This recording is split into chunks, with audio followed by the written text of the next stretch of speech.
What's going on, people? Jason here, and today we're talking about my tech essentials slash everyday carry.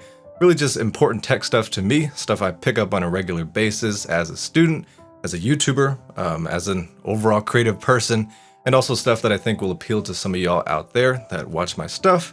And I think you'll find some of this useful and maybe get some inspiration out of these items. But without any further ado, let's just start talking about these items, going down the line with my everyday carry.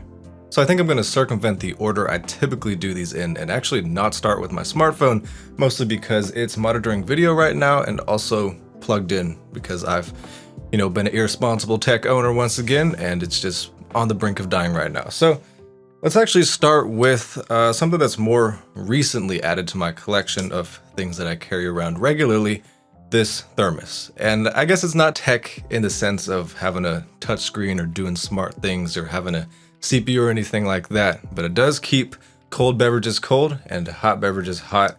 And I kind of just avoided these for a while. I don't know, I've definitely, before getting this in a Christmas gift exchange, taken glass cups to class, taken, energy drink cans, basically anything but a reusable water bottle or thermos. And it took being gifted one of these to finally get around to having one and using it regularly. But to be honest, the reason I never really thought it would stick is because I was scared of washing it, scared that, when I needed it, it wouldn't be clean. I'd be rushed in the morning, not have anything to put my coffee in except for them trusty paper cups. But to be honest with y'all, that never really happened. I've definitely stayed on track of keeping this thing clean.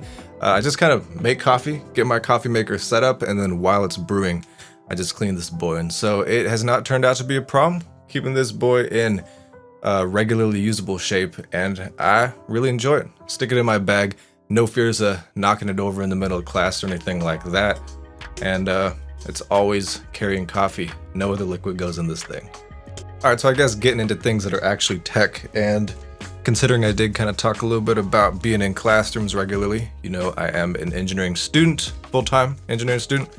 I got my iPad here, and this is, if you've caught my recent video on my top 3 features that I use regularly on this guy, I definitely do get a lot of use out of this, use it very often, and enjoy using it. And this isn't a piece of tech I would have gone out and got myself, but I did have this included in my tuition. Just kind of one of them things they try to pretend are perks when you're a freshman coming into the school, but it's really just built into tuition. But I did get this with the case and the Apple Pencil all included. So I just use it on a regular basis. It's very powerful in terms of a casual computer-esque thing. It's in class every day. My laptop is not, and I don't know, I get a lot of use out of this. I'm really not going to say anything more besides that because I did put together that video, my top 3 features of using this iPad Air 2019 in 2022. So definitely check out that video if you want to hear me talk about the iPad Air 3 anymore. I think we got enough charge on this guy for it to not just die immediately after being pulled off the charger. So this is the Umidigi A9 Pro. This is my main daily driver phone, and it is a $100 budget Android phone. This isn't a flagship or anything crazy, might be surprising for a tech YouTuber to use regularly, but honestly, I don't demand anything crazy out of my main phone, and this really just covers all the bases in terms of a reliable, get things done kind of phone. And if you've been a viewer of this channel, maybe going back just a couple months, you know that I do have a Pixel 4a. It's sitting over there right now. But the reason that's not my main phone is because the bottom, maybe 20% of the screen doesn't accept touches. Obviously, in order to use a smartphone, you need the whole touchscreen to be working. And so when I have more free time, I'm going to look into getting it fixed. But Umidigi A9 Pro, not mad to fall back on this guy as my everyday main phone. And I guess in the vein of phones, I will throw in that I use the iPhone 8 alongside the A9 Pro pretty regularly. This is really just to give me those iPhone features that are better than on Android, like shooting Instagram stories, videos from within the app, and sometimes iOS specific apps that aren't available on Android, like Yik Yak when that was a thing. I kind of use this phone as a way to get those iPhone specific apps and really nothing else. But yeah, this is my secondary phone. Other uses of this would include, if I'm playing music on the A9 Pro down in the game room and I want to keep it in the background while scrolling through TikTok or something, I could use this for the TikTok, A9 Pro for the background music and such. So yeah, that is the secondary phone. So next is the Amazfit Bip Lite, probably the most regularly worn watch of any watches in my life. And it's a smartwatch that's not really got any crazy bells and whistles to it. It does have a touchscreen and a color touchscreen at that, but it's an always-on screen with a battery that lasts up to a week with moderate usage, and I think up to a month with light usage. But it's really nothing crazy. You know, it's not like a super fluid experience with some respectable smartwatch OS that you can download third-party apps on, nothing like that. But it does tell you the time, which is obviously my main usage of wearing a watch, and then other stuff like having the weather just a couple swipes to the right, or, you know, seeing notifications as they come in. That's the reason I wear this watch, not to call Ubers on or use voice texting to respond to things. Nothing like that. Counts my steps, shows me the time, gives me weather info, and it's small, light, and works pretty well. Really no complaints, just kind of gets the job done and sits on my wrist.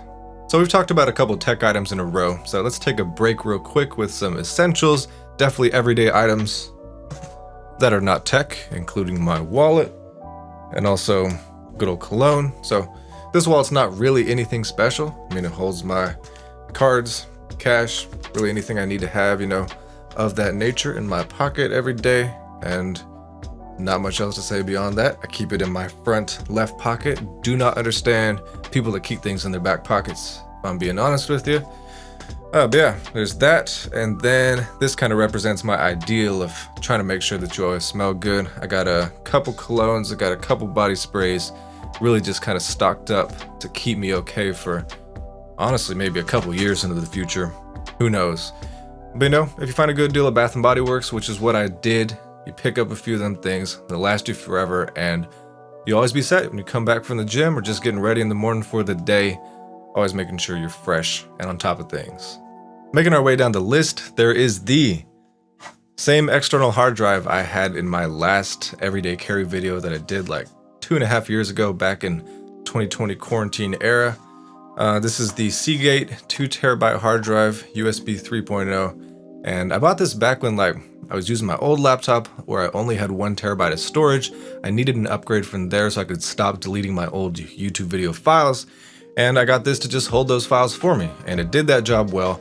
And even now that I have a decent PC with 2 terabytes of storage, I believe it's 2 terabytes, could be 1, on a hard drive and then also an SSD in addition to that. Even though I got that much better configuration, I still definitely use this for older video files or even taking stuff to class for a lab because I don't trust myself with small thumb drives and things like that. So having extra storage or backup storage or external storage, however you want to look at it, is honestly a game changer and something that most people should be looking into, even if you're not necessarily a media creator or a video creator or someone that works with big files. And this is relatively inexpensive as well. This particular model is not fast. It doesn't have any bells or whistles, doesn't charge anything or have any other functions on the sides. It's just like $50 for 2 terabytes of reliable storage. And then approaching the bottom of the list, we got something that kind of goes along with the external hard drive.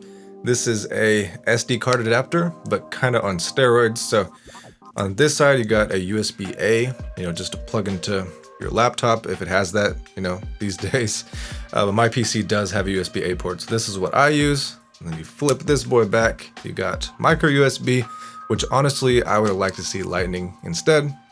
But can't complain. This is one of the cheapest options I found on Amazon and it works just fine for me. And then on this side, you got USB-C. And so those are all the outputs for this thing. You put your micro SD card on this side, plug it into your computer, your iPad, your laptop, whatever the case may be, your phone even, and you get your, in my case, video files or photo files onto the device you're gonna edit or deal with them on. And yeah, this is gonna be really useful for me in just a couple weeks when I'm going to Florida and I'm not gonna be taking any computer or laptop with me. I can use this to get raw files from my camera onto my phone for editing and postage to the social medias on the trip without any, middleman having to put it into the SD card reader on my laptop and then put it onto my phone, not having to deal with any of that. All right, and then last but not least, as kind of an honorable mention, I decided to throw in the guy that was actually charging my phone earlier. Let's see if I can get this. You can see that pretty decently. This is a 6-port USB charger, charging hub, plugs into the wall obviously, and then you got a whole bunch of different USB ports for charging different devices. Again, as with a good number of items on this list, the cheapest but also functional item I could find on Amazon. This boy's been a good addition to my room, and I can just charge my iPad, my phone, my other phone, my watch, whatever the case may be, all at the same time and with relatively good speeds. And so yeah, definitely something that, you know, even your average person, someone who doesn't have two phones or doesn't have an iPad, you know, we still live in an age where your average person has a lot of tech, and this is a good way to keep on track of things and keep the charging process streamlined and not have to go look for chargers, looking for where you plug things in. This boy is very nice to have. And so with that being said, that rounds out my everyday carry / tech essentials as a YouTuber, engineering student, creative person.